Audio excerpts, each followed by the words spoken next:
And it got very deep, literally from the first moment of chanting it.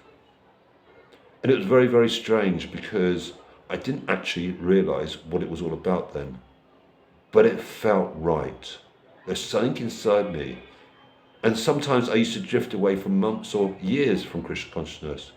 But I always knew that the Maha Mantra is like a ticking clock inside me. And the moment I started chanting again, it was as if I chanted yesterday. It's beautiful. It's the most beautiful thing in my life. It's like the blood that flows through my body, the Maha Mantra. But again, I say this is my experience, different to what you may feel for it. But it doesn't mean that you can't aspire to similarly to go deep and feel your connection with the Lord in the way that you're meant to. And this is what Lord Krishna arranges. What we think we should be doing, or what we think we need, or what we think we want or not want, is not necessarily what we need. And this is why Lord Krishna gives us things, but similarly, he takes things away from us. And these are part of the lessons. You see, when you look at other areas of your religion, Hinduism, a lot of people aspire to other demigods because they want something from them. They go to Ganesha and they say, please protect me. And similarly from Hanuman. They go to Lakshmi so that they have lots of money. And similarly they go to Lord Shiva to gain more abundance.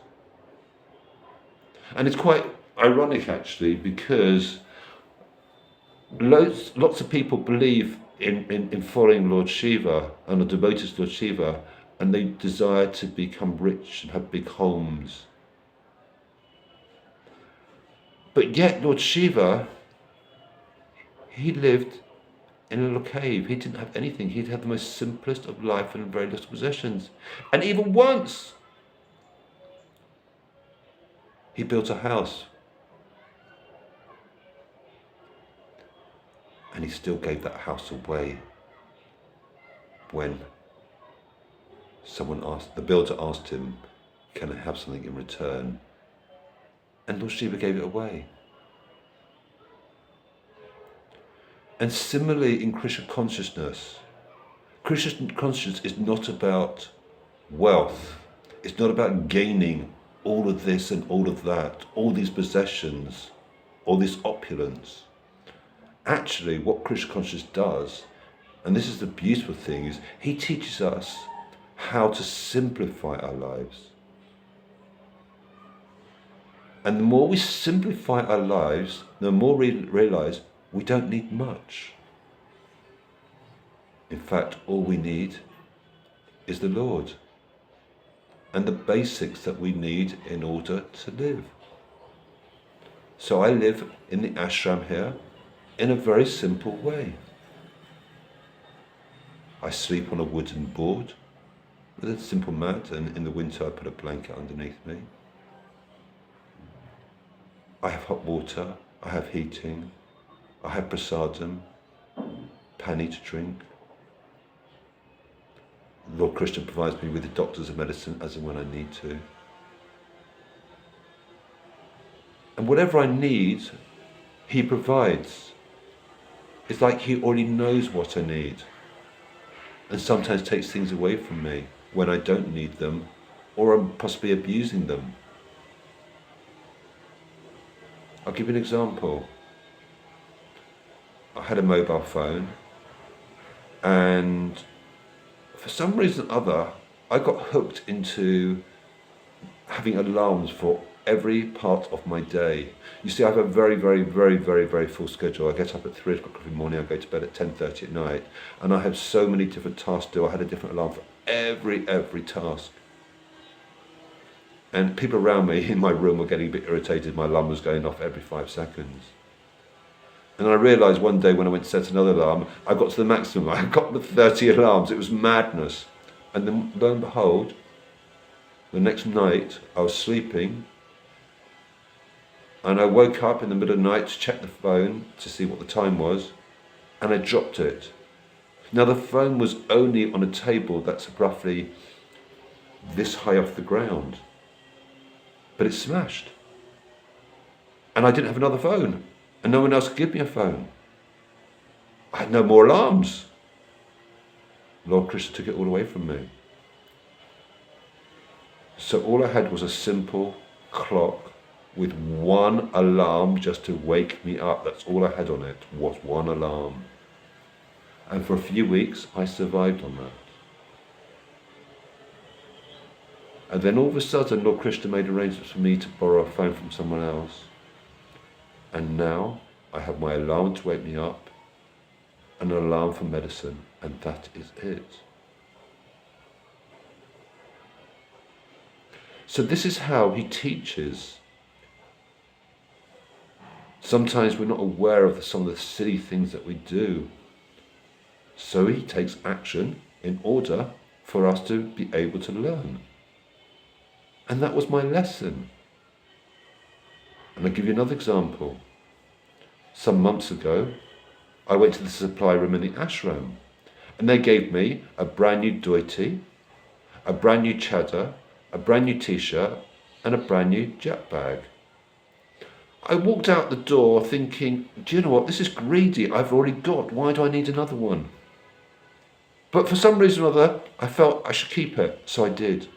And then 2 hours later, I was walking from the mandir to the Goshala, and all of a sudden someone threw red colour all over me. And all the items of my old cloths got ruined.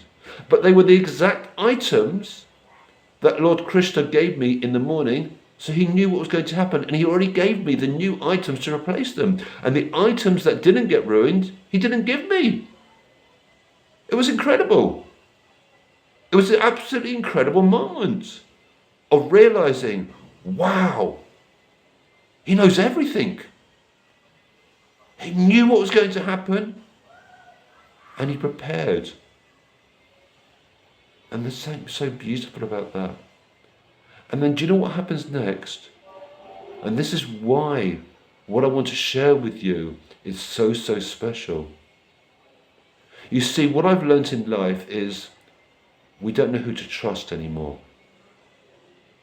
We've lost the faith, we've lost the belief. And why? Because there isn't anyone left to trust anymore. We can't trust the politicians. We can't trust the government. We can't read what we read on the internet, whether it's on Google or Facebook or WhatsApp or Instagram, because we don't know the content or the source of that content. We're competing with everyone, so everyone wants something to their best endeavours and they're prepared to lie for it. And I'm sure sometimes I have lied in the past, and I'm sure you lie in the past in order to get something to your advantage. So everyone's prepared to tell either very even small white lies or even bigger lies just to get what they want. Whether they want our money, whether they want our minds, whether they want us to be their follower, whether they just want our customer. Everyone wants something from us, so we don't know who to trust anymore. But this is the big realization that I had with Lord Krishna. I mean, even having family life, I thought I could trust a wife. But no, neither. I had 2 wives, separate wives, one after another, that is, by the way. And in both cases, they betrayed me. I don't blame them. I accept what happened, and they're all part of my life experiences. Because even though I wasn't Krishna conscious at the time, Lord Krishna knew what was happening because he planned my whole life. But the one thing that I've discovered now, and it's through these experiences of what happened with my phone, what happened with the cloths, is that Lord Krishna just wants to care. He just wants to give and give and give and give. You see, like me, and I'm sure for you, whether you're now in a relationship or marriage, or you intend at some point to be in a relationship or to be in a marriage, that you will desire unconditional love. Everyone wants unconditional love. But the one thing that that I've experienced, and I'm sure I used this example with you, is this. This is my scenario of what a relationship is about. I will love you if you love me. I will do this if you do that. If you don't do this, I won't do that. I want to be loved this way and not that way. I want more of this and less of that. It's all conditional because we're selfish beings. We're so selfish that we can't just give and give and give and give. We always want, because life is about me, I, desires, needs. We're a society of selfish beings. And it means that we're not so nice as we think we are. We like to think that we are beautiful. I've always thought I'm a very beautiful person, a very caring person. I'm the sort of person, when I had friends around me, I was the one who's always wanted to help people. But I also realized that I haven't always been nice in my life. Whether it's very, very small things or larger things, we're selfish. We get angry, we get bitter, we get frustrated, we get jealous, we get greedy. And it's all these characteristics that Lord Krishna says, come on, no, there's more to life, there's more to life. And this is what he wants me to share with you. He wants us to become a better version of ourselves. And all we've got to do is to chant, to serve the Lord. Hare Krishna, Krishna Krishna, Hare Hare. Hare Rama, Rama Rama, Hare Hare. So I've chanted for many years on and off. But I didn't really understand why I was chanting. It just felt right. Hare Krishna, Krishna Krishna, Hare Hare. Hare Rama, Rama Rama, Hare Hare. And you chant it enough times, and you feel relaxed, you feel peaceful, you feel meditative. And that is in its own right a very, very, very beautiful feeling. But there's something more. There's something more special. You see, what I've discovered, and it's only discovered through experience of living here in the Mandir with good association, i.e. people that encourage my life. Sometimes we're around people that don't say or do things very nicely, or we go to places which aren't very, very nice and beautiful. And therefore we pick up bad habits. We're highly influenced. We're like sponges. Similarly, our minds, what we listen to, what we think about, not very, very nice as we were talking about before. But Lord Krishna says we can have more. So I realized that when we started to chant, and this is a very, very personal thing, and you have to experience it for yourself. You can't just listen to what I'm going to say and think, right, I want this. No, it doesn't work that way at all. You see, we're all very individuals. Lord Krishna has given us this body in this life based on our past karma and our past desires. So you've been born into the family that you live with from birth. You've been brought up by parents, brothers, sisters maybe, aunties and uncles. And each of those persons have played a role in your life. Not by chance, but by Lord Krishna's arrangement. Because you've come from your past life with certain knowledge and certain mind and skill set that you brought into your life to be able to develop even further. So everything that you've experienced is part of your learning curve, your lessons. And with those lessons, it helps us to move forward. And that's why I was saying to you earlier on that every challenge is a lesson. Every challenge is a purpose to evolve ourselves, to be more complete, more able.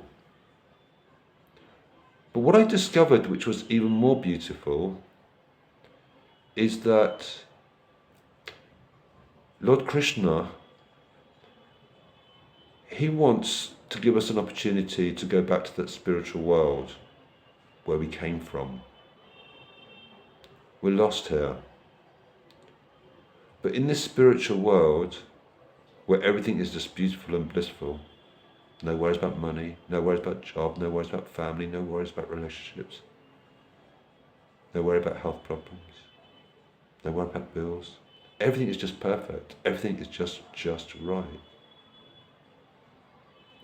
And Lord Krishna says, you've had the opportunity in your past lives to break the cycle of birth and death, old age and illness. But we just didn't have enough in us to do it. So for many, many lives, we've just been getting by in the material world. But this material world is getting very harsh now. Very harsh. And in your society here in India, even more so. You see, I first came to India in 1995. And in those days, it was very, very, very different. When you go to the villages and the towns, no one had mobile phones and computers. You were actually cut off from the world outside of your country. And I really felt like you deserve more to have in your lives here in India in those days, because having what I had in the West was a lot more. But I was scared that it was going to contaminate you. It was going to change your culture, it's going to change your people, it's going to change your traditions. And I'm witnessing it now. I'm witnessing all these changes take place. And what I see now is greed, lobha, envy, jealousy. Because everything in life here at the moment now is all about Lakshmi, work, mobile phones, apps, social media, and the family life and spiritual life is being left behind. And Lord Krishna, all he wants to do is just give you this helping hand to find yourself